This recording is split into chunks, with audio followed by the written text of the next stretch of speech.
नमस्कार साथियों, स्वागत है आप सभी लोग का टेक्स्ट बुक यूट्यूब चैनल पर और स्वागत है आपका इस सेशन में जहां पर आज हम लोग बात करने वाले हैं एसएससी स्टेनोग्राफर जो है 2026 एग्जाम्स के जो है दोस्तों कब होंगे, उसकी जो है नोटिफिकेशन कब आएगी, क्या एग्जाम पैटर्न होता है, क्या एलिजिबिलिटी होती है, क्या सिलेबस होता है और जो है ये सारी चीज़ों का हम लोग यहाँ पे डिटेल में करने वाले हैं 5 से 6 मिनट के इस सेशन में। तो जल्दी जल्दी से एक बार सेशन को शेयर कर दीजिए जिससे सब लोग यहाँ पे जो है दोस्तों जुड़ सके और अंत तक जुड़े रहिएगा। आपके लिए हर एक चीज़ क्लियर हो जाएगी रिगार्डिंग जो है स्टेनोग्राफर ग्रेड सी और ग्रेड डी के लिए। ठीक है, चलिए स्टार्ट करते हैं इस सेशन को। सबसे पहले तो मैं आपको बता दूं दोस्तों कि जो आपका नोटिफिकेशन डेट है, ठीक है, उस पर भी हम लोग बात करेंगे। लेकिन एसएससी स्टेनोग्राफर कराता कौन है? एसएससी कराती स्टाफ जो है सिलेक्शन कमीशन। ठीक है, ये सेंट्रल गवर्नमेंट जॉब है। इसमें दोस्तों टारगेट पोस्ट कौन सी होती है? स्टेनोग्राफर ग्रेड सी और ग्रेड डी जो है टारगेट पोस्ट होती है। ठीक है, इसमें मिनिमम क्वालिफिकेशन कितनी चाहिए होती है? 12th पास चाहिए होती है, किसी भी स्ट्रीम से हो, इट डजेंट मैटर, आप किसी भी स्ट्रीम से हो। ठीक है, इस बार जो एक्सपेक्टेड है, जो पुराने ट्रेंड है उनके जो है अनुसार अगर हम बात करें तो 2000 प्लस जो है वैकेंसीज आने के चांसेस हैं। 2000 प्लस, ठीक है, ये ध्यान, 2000 प्लस वैकेंसीज आने के चांसेस हैं, एक्सपेक्टेड है। इसके अलावा आपको पता है जो अभी एसएससी ने आपने देखा होगा एसएससी का जो ऑफिशियल वेबसाइट है उसमें मैंने राइट हैंड साइड पे सारे एग्जाम के नोटिफिकेशन की डेट लिख दी है। पहले तो टेंटेटिव मंथ बताए थे बस, अब डेट बता दी है। तो इन्होंने ये बताया कि एक्सपेक्टेड नोटिफिकेशन जो है ये कब है? ये 30 अप्रैल को है, 30 अप्रैल को नोटिफिकेशन आ जाएगा। ठीक है, और अगस्त और सितंबर में आपके एग्जाम होंगे। ठीक है, अगस्त और सितंबर। तो देखिए अप्रैल में नोटिफिकेशन है, मई जून जुलाई 3 महीने का समय मिल रहा है। 3 मंथ का जो है समय है आपके पास।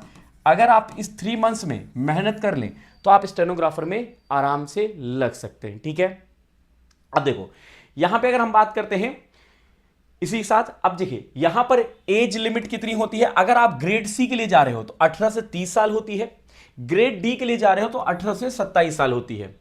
ठीक है, इसमें शॉर्ट हैंड जो होता है, ठीक है, वो होता है 100 वर्ड्स पर मिनट का ग्रेड सी के लिए। ग्रेड डी के लिए होता है 80 वर्ड्स पर मिनट शॉर्ट हैंड में। जो सैलरी रहती है एक्सपेक्टेड, ग्रेड सी में रहती है 45,000 से 70,000। ठीक है, और ग्रेड डी में रहती है 30,000 से 50,000 के बीच में सैलरी रहती है। आगे बात करेंगे। अब इसमें जो है प्रोसीजर क्या है, सिलेक्शन प्रोसेस क्या है? तो सिलेक्शन प्रोसेस इसमें यह है कि इसमें सीबीटी होता है। सबसे पहले सीबीटी होगा, ठीक है, computer based exam. Computer based exam के बाद जो है टीयर 2 होता है जिसको हम स्किल टेस्ट कहते हैं, स्किल टेस्ट या शॉर्ट हैंड कहेंगे। ठीक है, तो ये मैंडेटरी होता है लेकिन क्वालिफाइंग होता है। ठीक है, ये सिर्फ क्वालिफाइंग के लिए होता है। आपका जो है दोस्तों यहां पे क्या होता है, ये मेरिट बनती है। आपके कॉम्पिटिटर होंगे सीएचएसएल वाले, क्योंकि सीएचएसएल जो होते हैं भाई वो भी 12th क्वालिफाइंग होता है। ठीक है, 12th क्वालिफाइंग। तो जो सीएचएसएल भरता है वो दोस्तों स्टेनोग्राफर भी कहीं ना कहीं जो है भर देता है फॉर्म। तो वो भी दोस्तों आपके कॉम्पिटिटर होने वाले हैं। जो लोग केवल स्टेनोग्राफर को टारगेट कर रहे हैं तो आप ये सोच रहे हो कि सिर्फ आपका स्टेनोग्राफर वालों से है, नहीं, सीएचएसएल वाले सारे इसमें होंगे, इवन सीजीएल वाले भी इसमें होंगे। ठीक है, इसके बाद डॉक्यूमेंट वेरिफिकेशन होता है जो कि फाइनल सिलेक्शन होता है। ठीक है, इसके बाद इसमें पैटर्न क्या है, एग्जाम पैटर्न। तो देखिए सबसे ज्यादा वेटेज है इंग्लिश का। इंग्लिश के 100 क्वेश्चंस आते हैं, 100 मार्क्स का होता है। 100 क्वेश्चन आते हैं 100 मार्क्स का। ठीक है, वहीं पे मैं बात करता हूं रीजनिंग के 50 क्वेश्चंस आते हैं, 50 मार्क्स का होता है। जनरल अवेयरनेस की बात करें 50 क्वेश्चंस आते हैं, 50 मार्क्स का होता है। सबसे अच्छी बात है मैथ्स इसमें नहीं पूछी जाती, मैथ्स इसमें नहीं पूछी जाती। लेकिन पिछली बार एडिक्विटी ने क्या किया था 2025 वाले में, रीजनिंग वाले में कुछ मैथ्स के क्वेश्चन पूछ लिया था, लेकिन एग्जाम पैटर्न में कहीं पर भी मैथ्स नहीं मेंशन होता है। ठीक है, तो मैथ्स नहीं आती है और नहीं आनी चाहिए जब इन्होंने कहा। अब यहां पे प्रॉफिट किसको होता है? जिसको इंग्लिश अच्छी है, क्योंकि इंग्लिश का वेटेज ज्यादा है। तो इंग्लिश अगर आपकी स्ट्रांग है तो आपको यहां पे जो है दोस्तों एक प्रॉफिट मिलता है। ठीक है, ये ध्यान रखिएगा। इसके अलावा ऑनलाइन मोड होता है, 2 घंटे का समय मिलता है। इसमें नेगेटिव मार्किंग होती है 0.25 की। 200 नंबर का पेपर होता है। ठीक है, एक क्वेश्चन जो है 1 नंबर का होगा, 200 क्वेश्चन होंगे, 200 मार्क्स होगा। एक जो है 2 घंटे का आपको समय मिलेगा। ठीक है, इसके अलावा अब इसमें सब्जेक्ट की बात करें रीजनिंग में, जैसे कि एनालॉजी पूछ लेंगे, coding, decoding, blood relation, puzzle, Venn diagram, direction, ये कुछ टॉपिक्स हैं।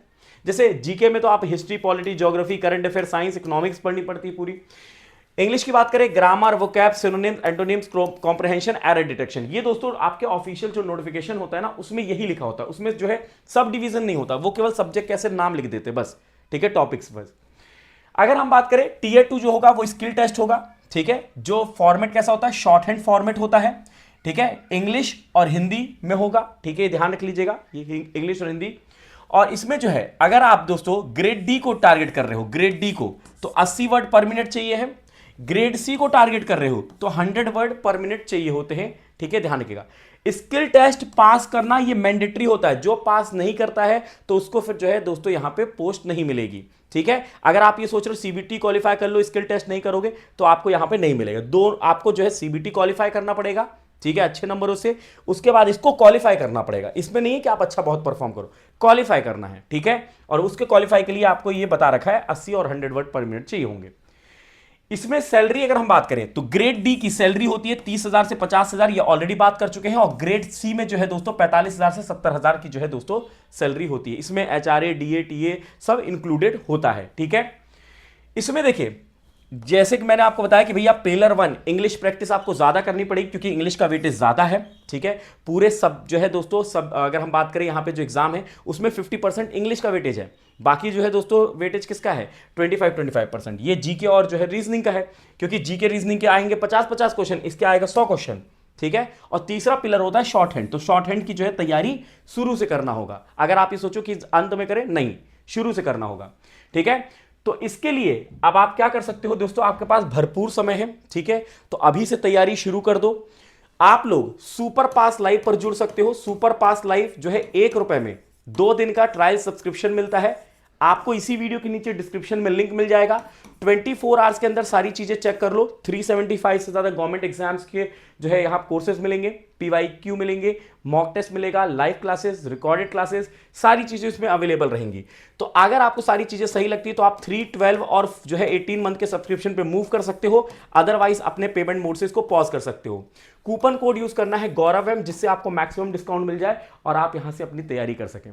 तो ये एक छोटा सा जो है दोस्तों सेशन था। आई होप आपके लिए जो है दोस्तों इंफॉर्मेटिव रहा होगा, ठीक है। अगर अच्छा लगा है तो लाइक करिएगा, शेयर करिएगा। किसी भी प्रकार का डाउट होता है जो है स्टेनोग्राफर ग्रेड सी या ग्रेड डी को लेकर, कमेंट बॉक्स में जरूर लिखिएगा, मैं आपको वहां पे आंसर करने की पूरी कोशिश करूंगा, या फिर उसके लिए एक अलग से सेशन कर लेंगे, ठीक है। और अपने दोस्तों के साथ जरूर शेयर करिएगा। मिलते हैं अगले सेशन में, तब तक के लिए रखिएगा अपना ख्याल। बाय बाय, टेक केयर, जय हिंद, जय भारत।